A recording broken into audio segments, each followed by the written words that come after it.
Hey everybody, Eric Hayden here on YouTube. Rainy, cloudy, cold February day, so the perfect time to talk about growing roses inside during the winter.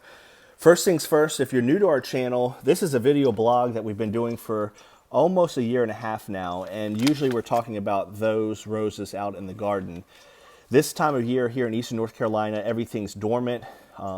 You northerners are probably saying, what is going on with your grass? Southern grasses go dormant and they look terrible, and this is what it looks like in the wintertime. It'll green up by May.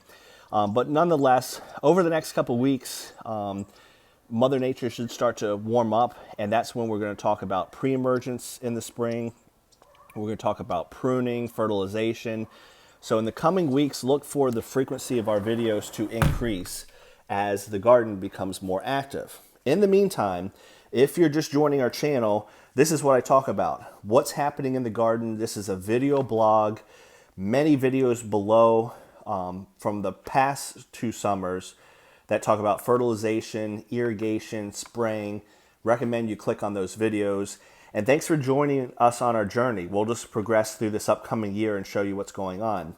One thing that's going on, you'll notice if you've been a subscriber for the last month or two, the Palatine roses that arrive bare root in early December. Again, bare root comes stripped of leaves, shortened canes, no soil. Great way to economically get roses.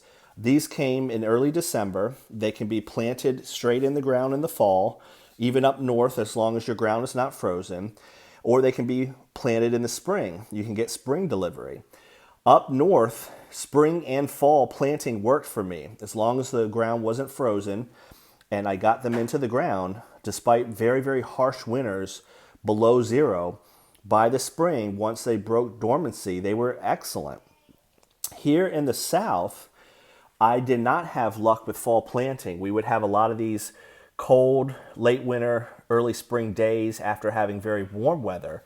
The roses would push out and then they would get really severely impacted by late cold. So for the last couple years, I've been potting my roses up in the fall to kind of give them a head start. I've been keeping them primarily outside in the months of December and January to keep them as cold as possible to stunt their growth as much as possible. On extreme cold nights, I would bring them inside. Occasionally, they got zapped by cold weather. You can see some dead leaves there, and I'll show you a dead cane here in a second. But you can see overall they're doing really, really well. And in fact, if you look really carefully, there's actually a bud on this. So maybe in about 5 weeks, I'll show you a bloom. So these are doing well. I want to cover a couple things if you're going to do this technique of keeping them inside over the winter. Even as you start to do some spring pruning, we'll cover this way more in depth, but you do want to cut out any death or disease. So this particular cane or bud eye got stunted or hit by the cold weather, and the cane is now starting to die. You can see the black is slowly progressing down the cane itself. I'm going to turn it around so the sun is behind me. So you can see that it's nice and dead, and if you progress down the cane, this death is continuing. So you're going to want to cut that out. Go down to a bud eye and cut that out. If you allow it to progress all the way down the cane itself to the bud union, then you're going to have an issue perhaps with death of the plant itself. Here's another example. I'm going to wait on these. This looks like it got stunted a little bit with cold weather, but the cane looks good, so I'm going to let it be. And what I mean by a bud eye, if you can see it, on your cane, you're going to have these little red marks sticking out. Sometimes they're dormant, so they're above a little slit. And here's one, and there's another one. What you want to do is you want to cut at a 45-degree angle above that. Preferably, you want to cut an outward-facing bud. And what that means is, if I were to make the cut here, this bud is already pointing in, and the direction of the new cane is going to be going in. And you don't want cross canes. You want the middle of your plant as open as possible. So I'll pick this one, cut above it, and that will direct the cane outward. So I'll clean them up a little bit, but for the most part, like I said in my prior video, not too worried about how they are in terms of getting stunted on winter damage. Because again, lower on the bush, these bud eyes are more dormant. This bud eye here can survive temperatures in the low 20s, whereas this new growth can't. So you can always just take off new growth, any dead canes, as long as you have cane to work with all the way down to the bud eye. And this is the bud eye I'll show you. It's pretty neat. In the wintertime up in New York, I had to prune almost to the bud union. So as long as you have growth above this, you're in good shape. You might be slow in the spring, the lower you go. But look right there. If you look very, very carefully, that's a bud eye coming out of the bud union itself. So again, as long as you have growth, green canes, and bud eyes below anything that's been injured, you're just in good shape. One more thing I'm going to wrap up here in a second. How much am I watering these? Not very much. If you have something inside, about the worst thing you can do with new plants is watering them too much. They're just starting to grow now, so they don't need a ton of moisture. So the old tried and true technique of sticking your hands down into the soil, and it is still moist. So maybe once or twice a month, if that. But I'll just reach into the soil, and as long as it's moist, I'm not worried about it. Of course, if I see some drooping leaves, I'll add water, but I'm much more concerned that the roots get too wet, too moist, and have some type of root rot, and we certainly don't want that to happen. So that's our February update. The roses are looking good. This is Gemini on this one here. I got to make sure I get these labeled. And then 2 moonstones. So the whole point of the video, again, introduce our channel again for those folks that are new. We'll continue to follow these rose bushes as we get into the spring months.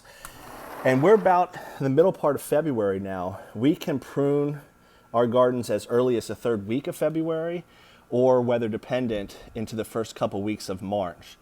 My suggestion is I am not in a hurry. I closely watch the weather. We're not going to be especially warm here. I have had the most damage in the spring after a warm up followed by a drastic cold snap. So I'm in no hurry now to prune. The reason for that is pruning does stimulate growth. Not much is going to happen if it's cold, bottom line, but if you get some warm periods and you've pruned, those roses are going to start to take off. And I kind of like to take things slow with regards to pruning in the springtime. But check back for our channel. You'll start to see some more frequent updates. I am more than likely going to put down a pre-emergent later this week. We'll talk about that in our next video, how that's an excellent tool for your garden to prevent weeding. It really keeps weeds from getting out of control so that you're not having to do too much with regards to weeding. We put some pre-emergent down in that bed there with the climbing rose along with the azaleas in the winter, and they have kept any winter weeds at bay. One other project I'm going to work on this year, I actually got a couple comments which made me chuckle, saying how terrible my grass was. Around the rose bed itself, it's probably 100% weeds or just sandy patches. I'm going to put down some sod.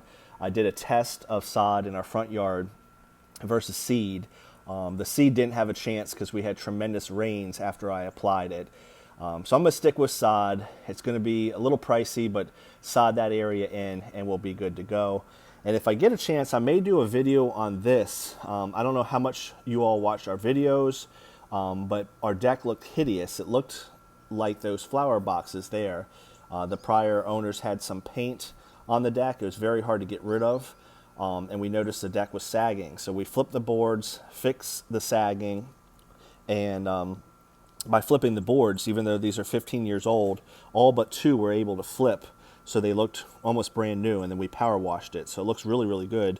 This board there is an older one, and it's facing the same way it always did. It was a custom fit. So 2 custom fit boards could not flip. Otherwise, we're good, and those obviously are new ones.